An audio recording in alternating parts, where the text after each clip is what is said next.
my fellow veterans. Make some noise, veterans. Make some noise. All right, when Christy asked me to make this speech, it was like a dream come true, and I found myself thinking and circling back to the theme of liberty, and specifically individual choices and individual initiative. Now, I love individual initiative. I believe it's innately human and certainly innately American to want to better oneself, isn't it?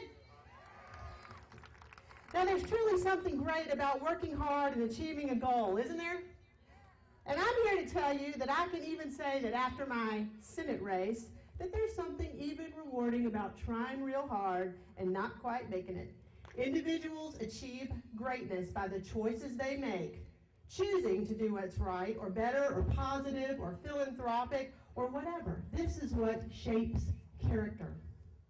Now, like many of you, I'm scared. I'm scared of the spending spree our government is on right now. Aren't you scared of that?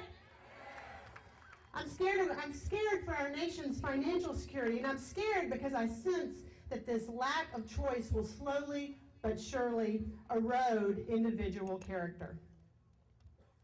You see, a friend of mine, Gary Palmer, says, as government gets bigger, individuals get smaller. As government advances, community diminishes. What I'm talking about and saying to you here is this: you are being robbed. Amen. You're being robbed of the opportunity to choose your path. Now, these choices are mandated by your values, not your government. Now, my faith informs my attitude about serving and giving, and my values lead me to care for others, especially those experiencing hardship. And there's a saying that goes on a little VeggieTales movie. I don't know if any of you have young children, you've probably seen VeggieTales. But there's a saying that I caught in there. It says that a gift that is required is not a gift at all. Any government mandate that imposes on you a requirement robs you of the opportunity to make a choice about giving, a choice that shapes your character, shapes your reputation, and I believe stores up your spiritual blessings. Conversely, I believe that people, and for that matter, businesses and communities, who receive this government-mandated gift are also being robbed. First of all, they are robbed of their dignity because they know this isn't individuals who truly care about them out of a true consent or concern. This robs the recipient of any sense of connectedness to the individuals or groups who are trying to help them. There's nothing about government-imposed charity that brings people together in a sense of shared responsibility that fosters any sense of community, is there? I believe that the path we're on dishonors the needy and reinforces a notion that they're unworthy, and this isn't in kindness. This isn't charity. This is cruelty. This is bringing down the breakdown of our inner city. This is meth addiction in our counties and in our cities. This is the breakdown of family values. What a sad state of affairs it is that our government would use our tax dollars to perpetuate programs that stifle human initiative, undermine families, and leave millions dependent on government. This is awful. Now let me turn for a moment to my own parents. I love this subject because I love my parents.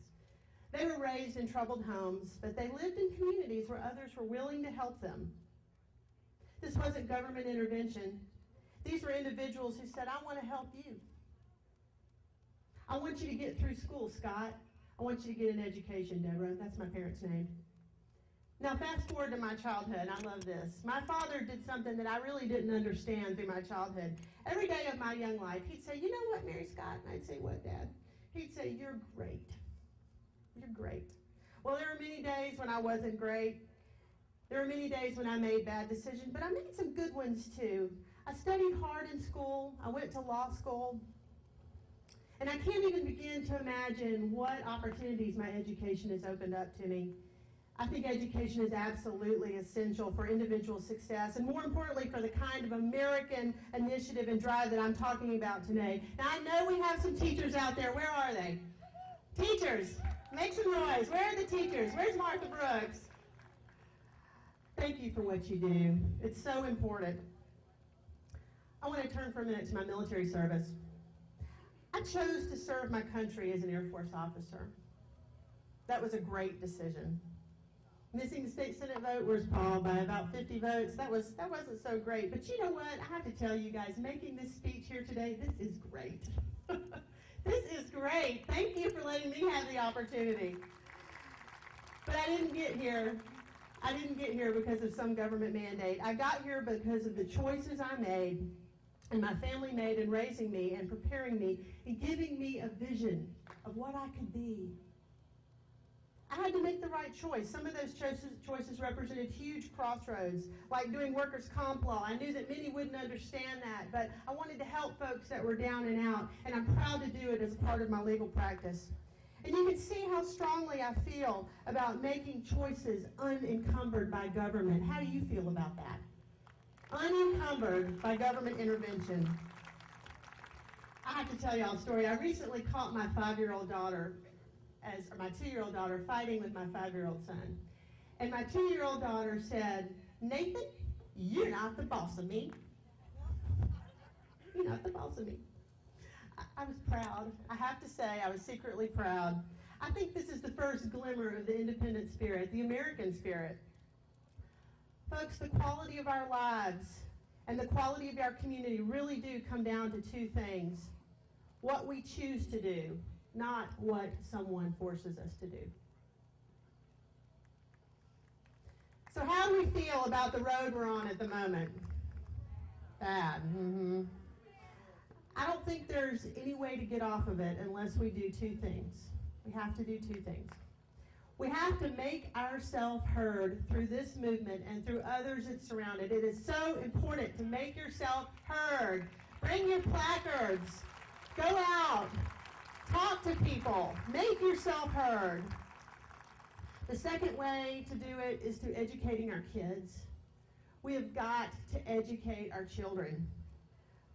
We've got to make sure that they study hard in school and that they get through school and that they value hard work and independence. They need to know that independence is good, getting involved in the community is good, and the political process is good.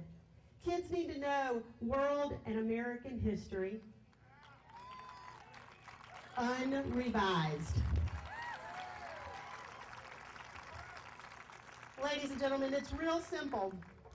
If we make sure that they're educated, then our country's going to continue to be great. No question about it. Now, I love Thomas Jefferson. I love history. I'm a student of history. And Thomas Jefferson wrote the familiar words, life, liberty, and the pursuit of happiness. And the pursuit of happiness at that time meant a life of worth as determined by each individual, not by the government.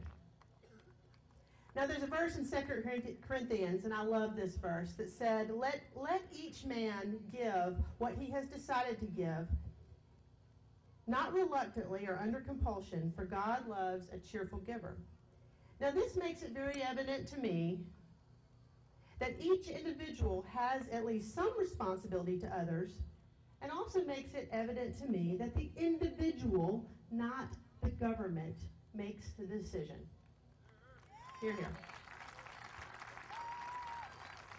Folks, don't allow your government to rob you the opportunity to make a choice, to do acts of charity, to show true compassion, to build a sense of community by helping others. Don't let the government rob you of your ability to make that choice. That's your choice, not the government's choice.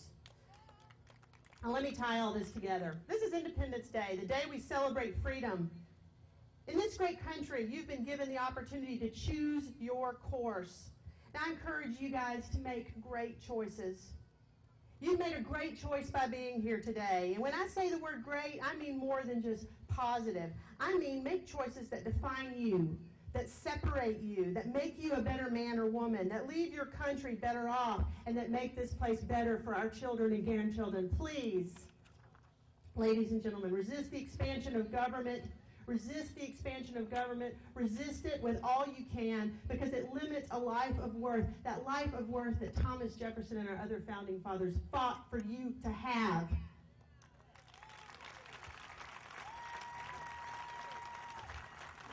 Gary Palmer of the Alabama Policy Institute helped me with this speech, and there's a quote that I have to attribute to him. In a country with representative government, participation is mandatory. We the people are not just 3 words on parchment.